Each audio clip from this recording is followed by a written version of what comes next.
Hello students, SB ইনস্টিটিউটের YouTube চ্যানেলে তোমাদের সবাইকে ওয়েলকাম জানিয়ে আমি সুদেশনা বিশ্বাস আজকে আবারও হিস্ট্রির একটা ক্লাসে সবাইকে ওয়েলকাম জানাই।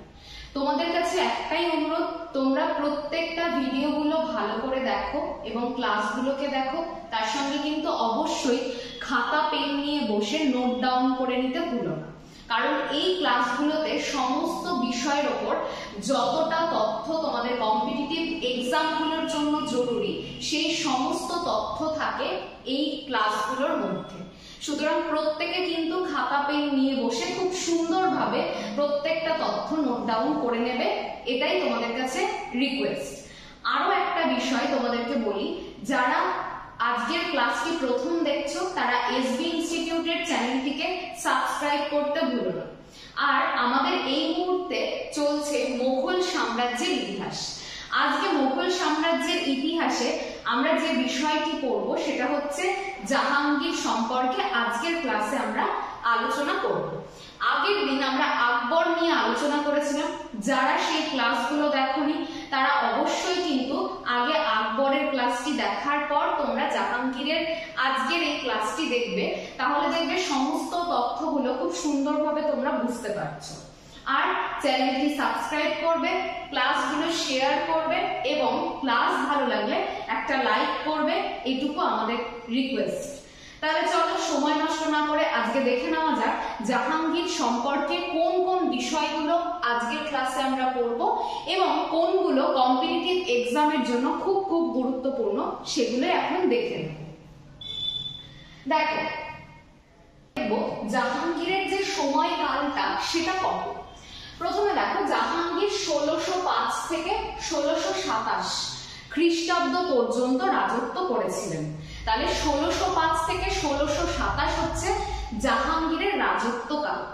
এবার দেখে নেব, দেখো জাহাঙ্গীর কিন্তু আকবরের মতন সেরকম সাম্রাজ্য বিস্তার করতে পারেনি এবং কোনো ম্যাপেও কিন্তু জাহাঙ্গীরের সঠিকভাবে যে রাজত্বের যে স্থানগুলো সেগুলোর কিন্তু সেইভাবে উল্লেখ নেই।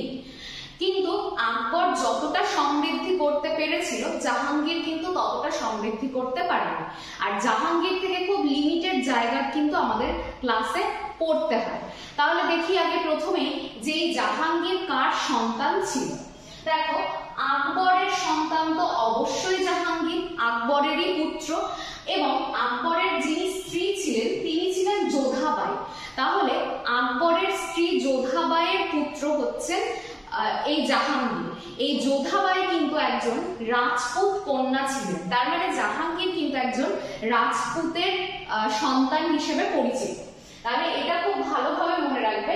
এখানে একটা নাম দেখো সেলিম, এখানে কথিত আছে যে ওই সময়ে একজন বিখ্যাত সুফি সন্ত ছিল, তিনি হচ্ছেন সেলিম চিশতি, শেখ সেলিম চিশতি।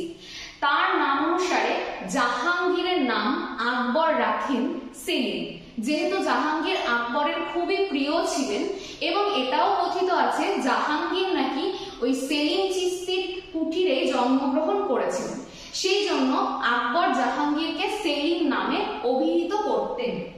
তারপর দেখো জাহাঙ্গীরের যদি আমরা প্রকৃত নাম দেখি তাহলে কিন্তু সেই নামটা কিন্তু জাহাঙ্গীর নয়। কি সেটা দেখো, নুরুদ্দিন মোহাম্মদ জাহাঙ্গীর বা নুরুদ্দিন মোহাম্মদ সেলিম, এটাই ছিল কিন্তু আমাদের জাহাঙ্গীরের প্রকৃত নাম। তাহলে দেখো নুরুদ্দিন মোহাম্মদ জাহাঙ্গীর বাদশাহ গাজী, তাহলে এইটা ছিল হচ্ছে জাহাঙ্গীরের উপাধি। তারপর দেখো সম্রাট আকবর মধ্যপ্রদেশের রাজকন্যা জগৎ গোসাইয়ের সাথে জাহাঙ্গীরের বিবাহ দেন। জগৎ গোসাইয়ের সাথে জাহাঙ্গীরের বিবাহ দেন। দেখো আকবর কি করলেন, আকবর জাহাঙ্গীরের কিন্তু বিবাহ দিলেন কার সঙ্গে, নূরজাহানের সঙ্গে। এই নূরজাহান যিনি ছিলেন তিনি কিন্তু নিজে একজন মুঘল সাম্রাজ্যের মহিলা হওয়া সত্ত্বেও তিনি কিন্তু রাজকার্য পরিচালনাতে খুবই দক্ষ ছিলেন।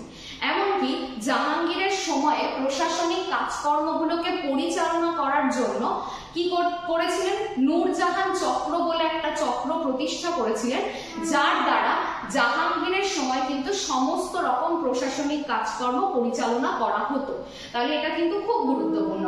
আর জাহাঙ্গীরকে বলা হয় একজন ন্যায় পরায়ণ রাজা। তিনি তো দু একটা অন্যায় করেইছেন, সত্ত্বেও তিনি কিন্তু বেশ ন্যায়পরায়ণ অনেকগুলো কাজ করেছেন, তার জন্য কিন্তু জাহাঙ্গীরকে বলা হয় ন্যায়পরায়ণ একজন রাজা। জাহাঙ্গীর ও জগৎ গোসাইয়ের মধ্যম পুত্র খুররম আহমেদ নগরের মন্ত্রী মালিক সম্পর্কে পরাজিত করলে জাহাঙ্গীর তাকে শাহজাহান উপাধি দেন। দেখো, এই প্রসঙ্গে বলে রাখি, এমন একটা জায়গা ছিল যে জায়গাগুলো কিন্তু আকবর জয় করতে পারেননি, মানে দাক্ষিণাত্যের কিছু জায়গা। দাক্ষিণাত্যের অভিযান তো অবশ্যই শুরু হয়, আকবর তো অলরেডি উত্তর ভারতের অধিকাংশ জায়গাগুলোই আকবর জয় করেছিলেন। তারপরেও কিন্তু যে জায়গাগুলো আকবর জয় করতে পারেননি, জাহাঙ্গীরের লক্ষ্য ছিল সেই জায়গাগুলো জয় করা। যেরকম জাহাঙ্গীর কাংড়া বলে একটা জায়গা রয়েছে, সেই জায়গাটা প্রথমে জয় করেছিলেন, এবং তারপরে আহমেদ নগরের একজন মন্ত্রী ছিলেন, তার নাম হচ্ছে মালিক অম্বর। এই মালিক অম্বরকে তিনি পরাজিত করলেন। কে? জাহাঙ্গীর নন, কিন্তু জাহাঙ্গীরের পুত্র যিনি খুররম নামে পরিচিত। জাহাঙ্গীর কিন্তু এই আহমেদ নগরের মন্ত্রী, এনাকে কিন্তু পরাজিত করতে পারেননি। তার পরিবর্তে কিন্তু কে পরাজিত করলেন? জাহাঙ্গীরের পুত্র, যার নাম হচ্ছে খুররম। তিনি এই আহমেদ নগরের মন্ত্রী মালিক অম্বরকে পরাজিত করলেন, এবং খুররমের এই কাজে খুশি হয়ে জাহাঙ্গীর কিন্তু খুররমকে একটা উপাধি দিলেন, সেটা হচ্ছে শাহজাহান। তাহলে এখান থেকেই কিন্তু জাহাঙ্গীরের পুত্র শাহজাহান এই নামটার কিন্তু উদ্ভব হতে শুরু করলো। এবং আরো একটা জায়গা, সেটা হচ্ছে জাহাঙ্গীর কি করলেন, মেবারের যিনি রানা ছিলেন বা মেবারের যিনি প্রধান বা রাজা ছিলেন, তার নাম হচ্ছে অমর সিং। তাকে কিন্তু ওই মেবার বলে যে জায়গাটা, সেই জায়গাটাতে কিন্তু আকবর পুরোপুরি দখল করতে পারেননি। জাহাঙ্গীর কি করলেন, ওই যে মেবারের অমর সিং বলে যিনি ছিলেন, তাকে ওই জায়গাটা কিন্তু জাহাঙ্গীর দখল করলেন, এবং মেবারের যিনি রানা অমর সিং, সে কিন্তু জাহাঙ্গীরের বশ্যতা স্বীকার করতে বাধ্য হয়েছে। এবং তার পরিবর্তে ওদের মধ্যে কিছু চুক্তি হয়েছিল। সেই চুক্তিগুলো কিন্তু ভীষণ অদ্ভুত চুক্তি, যেটা সচরাচর অন্যান্য জায়গাতে বা অন্যান্য রাজত্বতে আমরা কখনোই দেখিনি। কি সেই চুক্তি? সেটা হচ্ছে যে মেবারের যিনি অমর সিং, তিনি বলেছিলেন যে কোনো মুঘল সাম্রাজ্যের কোনো রাজা জোরপূর্বক মেবারের কোনো কন্যা বা মহিলাকে বিবাহ করতে পারবেন না। আরো একটা, সেটা হচ্ছে মুঘল সাম্রাজ্য থেকেও কিন্তু বা মুঘল সম্রাটও কিন্তু একটা চুক্তি কথা জানিয়েছিলেন। সেটাও কি ছিল? সেটা হচ্ছে যে মেবারের যে কটা সৈন্য রয়েছে বর্তমানে, মানে ওই সময়ে যে কটা সৈন্য ছিল, আজীবনকাল সেই সৈন্যটাই তাদেরকে বজায় রাখতে হবে। কেউ চাইলেও কিন্তু সৈন্যের সংখ্যা বৃদ্ধি করতে পারবে না। তাহলে এই দুটো শর্তই কিরকম অদ্ভুত। একজন বলছে, মানে যারা আর কি মেবার, তারা বলছে আমাদের কোনো কন্যাকে কোনো মুঘল সাম্রাজ্যের রাজা বিবাহ করতে পারবে না জোরপূর্বক। আবার দেখো, ঠিক উল্টো দিকে আরো একটা বিষয়, সেটা হচ্ছে মুঘল সম্রাটরা বলছেন যে এটা এমন একটা চুক্তি করা হচ্ছে যে তোমরা তোমাদের সৈন্যকে একদম নির্দিষ্ট রাখতে পারবে, তোমরা চাইলেও সৈন্যের সংখ্যা কিন্তু বৃদ্ধি করতে পারবে না। তাহলে এই রকম একটা চুক্তিতে এরা কিন্তু আবদ্ধ হয়েছিল। তারপর দেখো, 1612 খ্রিস্টাব্দে বাংলার 12 ভূঁইয়াদের প্রধান মুসা খাঁ ও প্রতাপাদিত্যকে পরাজিত করেন। তাহলে জাহাঙ্গীর কত সালে? 1612 খ্রিস্টাব্দে বাংলার 12 ভূঁইয়াদের যিনি প্রধান ছিলেন, তার নাম হচ্ছে মুসা খাঁ, আর প্রতাপাদিত্যকে পরাজিত করেছিলেন। এরপর দেখো আরো কয়েকটা জিনিস, তিনি কিন্তু এই জাহাঙ্গীর মনসবদারি প্রথার মধ্যে দু আশপা আর শি আশপা এই দুটো প্রথার প্রবর্তন করেছিলেন। আর জাহাঙ্গীরের যিনি স্ত্রী ছিলেন, তিনি হচ্ছে নূরজাহান। প্রথম কিন্তু কোনো মুঘল সাম্রাজ্যের মহিলার চিত্র কোনো মুদ্রাতে প্রতিস্থাপিত হয়েছিল। তাই তিনি কে ছিলেন? নূরজাহানের যে চিত্র বা ছবি, সেটা কিন্তু মুঘল সাম্রাজ্যের যে মুদ্রা, সেখানে কিন্তু ছাপানো ছিল। তাহলে এটাও কিন্তু আমরা মনে রাখবো। দেখো, জাহাঙ্গীরের সময়কালে 1608 খ্রিস্টাব্দে ইংল্যান্ডের যুবরাজ, এই প্রসঙ্গে বলে রাখি, জাহাঙ্গীরের সময়ে ব্যবসা বাণিজ্যের কিন্তু একটা অন্যরকম গতি প্রকৃতি আমরা দেখতে পাই। কারণ জাহাঙ্গীরের সময়ে তখন কিন্তু ইউরোপীয় বণিকরা আমাদের ভারতে আসতে শুরু করলো ভারতে ব্যবসা করার জন্য। তাহলে এটা কিন্তু খুব গুরুত্বপূর্ণ জায়গা। যখন ইংরেজ বণিকরা আমাদের ভারতে আসছেন তখন 1608 খ্রিস্টাব্দ, সেই সময় ইংরেজ ইস্ট ইন্ডিয়া কোম্পানি থেকে একজন আসলেন যাকে বলা হয় উইলিয়াম হকিন্স। তিনি আসলেন কোথায়? এই জাহাঙ্গীরের দরবারে ভারতে ব্যবসার অনুমতি চাওয়ার জন্য। সেই দাবি নিয়ে তারা আসলেন এবং তাদেরকে কে পাঠালেন? ওই সময় ইংল্যান্ডের যিনি ছিলেন যুবরাজ তিনি হলেন প্রথম জেমস, আর ওই সময় ইংল্যান্ডের যিনি রানী ছিলেন তিনি হচ্ছেন রানী প্রথম এলিজাবেথ। তারা কিন্তু প্রথমেই ওই জাহাঙ্গীরের রাজদরবারে ব্রিটিশ ইস্ট ইন্ডিয়া কোম্পানির হয়ে উইলিয়াম হকিন্সকে ভারতে পাঠালেন। কিসের জন্য? যাতে এই ব্রিটিশ ইস্ট ইন্ডিয়া কোম্পানি ভারতে বাণিজ্য গড়ে তুলতে পারে, সেই জন্য। তারপর দেখো প্রথম জেমসের দূত হিসেবে ক্যাপ্টেন উইলিয়াম হকিন্স এবং 1615 সালে স্যার টমাস রো দরবারে আসেন। যখন দেখছেন যে তাদের তো সুরাটে কারখানা প্রতিস্থাপনের কথা, যখন দেখছেন ইংল্যান্ডে বসে যে খুব একটা কোনোরকম আমরা ব্রিটিশ ইস্ট ইন্ডিয়া কোম্পানির হয়ে যে উইলিয়াম জেমসকে পাঠালাম সেই সম্পর্কে কিন্তু খুব একটা যে ভালো দিকে এগোচ্ছে বিষয়টা সেটা কিন্তু বোঝা যাচ্ছে না, তখন ওই ব্রিটিশ ইস্ট ইন্ডিয়া কোম্পানির হয়ে এই প্রথম জেমস কিন্তু পরে আরো একজনকে রাষ্ট্রদূতকে পাঠিয়েছিলেন, তার নাম হচ্ছে টমাস রো। সালটা কত? 1615 খ্রিস্টাব্দে আবার কিন্তু আরো একজন এসেছিলেন উইলিয়াম হকিন্সের পরে, তিনি হচ্ছেন টমাস রো। তিনি ভারতে আসলে অবশ্যই ব্রিটিশ ইস্ট ইন্ডিয়া কোম্পানি ভারতে সারা জীবনের জন্য বাণিজ্য করতে পারবে, এই ছাড়পত্রটা পাবে, এই রকম তাদের কাছে কিন্তু মানে এতটাই টমাস রোকে নিয়ে তাদের কিন্তু মনোবল ছিল। সেখান থেকে কিন্তু এই মনোবল থেকেই টমাস রোকে পাঠানো হয়েছিল ভারতে জাহাঙ্গীরের দরবারে এসে আমাদের কি কি ব্যবসা বাণিজ্যের উন্নতি করা যায় সেই সম্পর্কে দেখাশোনার জন্য। তারপর দেখো উইলিয়াম হকিন্সকে সুরাটে ব্যবসা করার ফরমান দেওয়ায় তিনি সম্রাট জাহাঙ্গীরকে ইংলিশ খান উপাধি দিয়েছিলেন। তাহলে দেখো এটাও কিন্তু খুব ইম্পর্টেন্ট একটা জায়গা।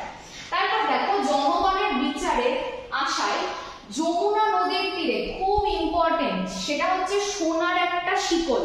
মানে জাহাঙ্গীর তো তার রাজত্বে কিছু ন্যায়পরায়ণ কাজ করেছিলেন, যেরকম তিনি তামাক চাষ সম্পূর্ণ রূপে তার রাজত্বকালে নিষিদ্ধ করে দিয়েছিলেন, তামাক চাষ কেউ করতে পারবে না।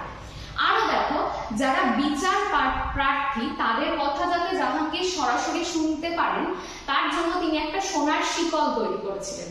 কোথা থেকে? আগ্রা দুর্গ থেকে একদম যমুনা নদীর তীর পর্যন্ত সোনার শিকল। সেই শিকলটাকে কি বলা হয়? বলা হয় জঞ্জির ই আদল। এটা প্রস্তুত করেছিলেন কে? জাহাঙ্গীর। যখন কারোর কোনো বিচারের দরকার হতো সে গিয়ে ওই সোনার শিকলে একটা ঘন্টা মতন ছিল বাজানোর, সেটা বাজিয়ে দিলে কি হতো? সবাই জানতে পারতো, যে জাহাঙ্গীর নিজেও বুঝতে পারতেন যে কোনো একজন বিচার প্রার্থী তার কাছে বিচার চাইছে, তারপর তাকে ডেকে পাঠানো এবং বিচারের ব্যবস্থা করা, এটা তিনি করেছিলেন জনগণের জন্য।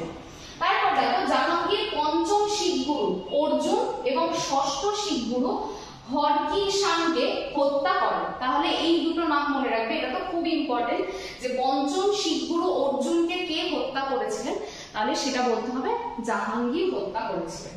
তারপর দেখো ইরানি শাসনকর্তা মির্জা গিয়াস বেগ কন্যা মেহেরুন্নেসার সাথে জাহাঙ্গীর বিবাহ করেন, যিনি পরবর্তীকালে ইতিহাসে নূরজাহান নামে খ্যাত।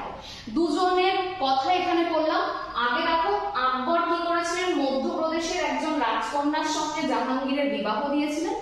আবার দেখো জাহাঙ্গীর কি করলেন? ইরানি শাসনকর্তা মির্জা গিয়াস বেগ কন্যা মেহেরুন্নেসার সঙ্গে বিবাহ করেন, যার নাম দেওয়া হয় পরে নূরজাহান, অর্থাৎ জগতের আলো।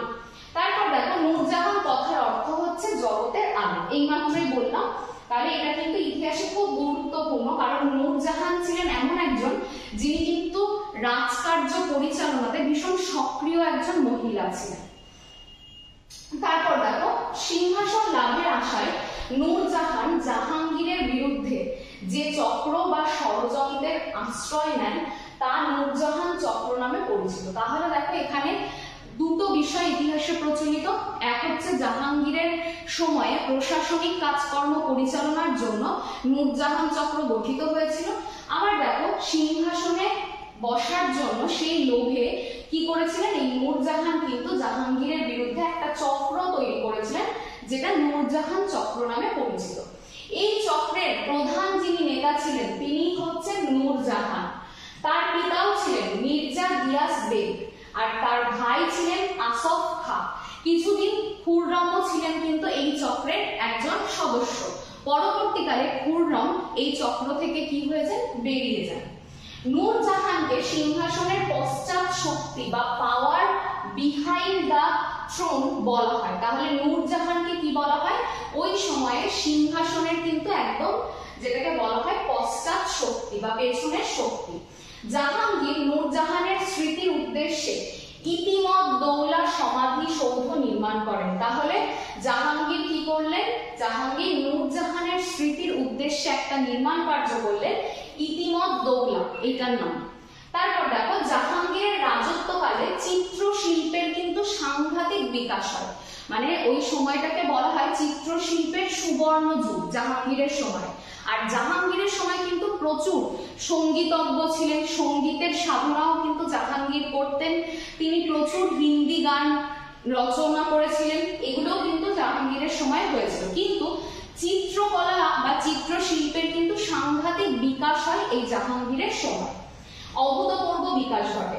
এই সময় একক প্রতিকৃতি চিত্র বা পোর্ট্রেট পিকচার প্রস্তুত করা হয়। জাহাঙ্গীরের সময় ওস্তাদ মনসুর ছিলেন বিখ্যাত চিত্রশিল্পী। তাহলে এটা খুব ইম্পর্টেন্ট, ওস্তাদ মনসুর কার সময়কার গুরুত্বপূর্ণ চিত্রশিল্পী ছিলেন, তিনি হচ্ছেন জাহাঙ্গীরের সময়।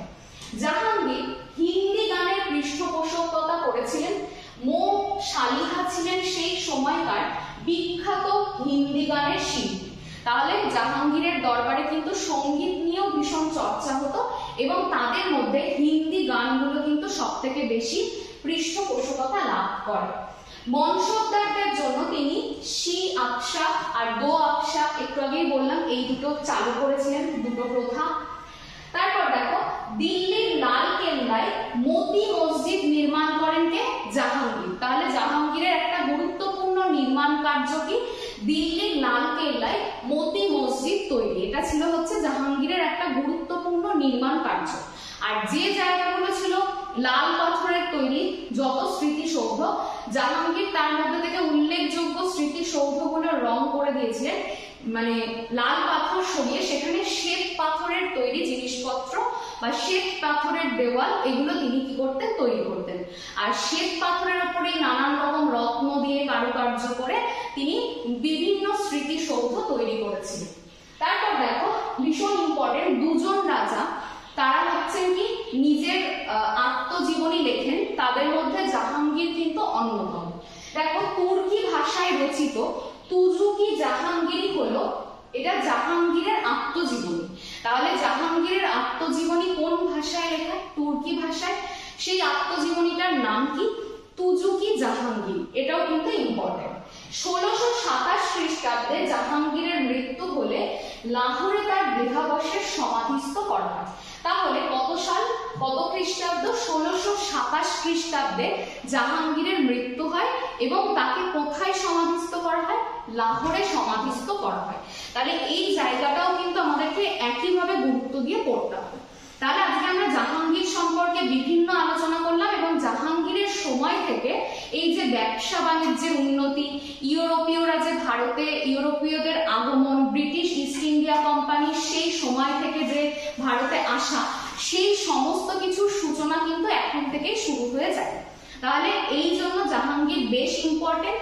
আর কিছু স্মৃতিসৌধ, কিছু নির্মাণ কার্য, এগুলোও কিন্তু ইম্পর্টেন্ট। তাহলে আজকের যে ক্লাসটি সেটা এই পর্যন্তই। আজকে আমরা ক্লাসে জাহাঙ্গীর সম্পর্কে আলোচনা করলাম। ক্লাস ভালো লাগলে অবশ্যই লাইক করো, তার সঙ্গে তোমাদের কাছে অনুরোধ প্রত্যেকটা ক্লাস তোমরা শেয়ার করতে ভুলো না। আর তাছাড়াও যারা আজকে ফার্স্ট ক্লাস দেখছো তারা কিন্তু চ্যানেলটিকে অবশ্যই সাবস্ক্রাইব করে আমাদের পাশে থেকো। তাহলে নিজেদের প্রস্তুতি চালিয়ে নিয়ে যাও, কারণ সামনেই অলরেডি মিসলেনিয়াস, তারপর ক্লার্কশিপ এবং ডাব্লিউবিপি বা কেপির যে এক্সাম গুলো আসতে চলেছে তার জন্য কিন্তু তোমাদের এই ক্লাসগুলো ভীষণ হেল্পফুল, এবং তার সঙ্গে সঙ্গে প্রচুর এমসিকিউ এর সেশন চলছে। সুতরাং প্রত্যেকটা ক্লাস তোমরা মন দিয়ে করো, এই রিকোয়েস্ট করে আজকের ক্লাস শেষ করছি। সবাইকে ধন্যবাদ।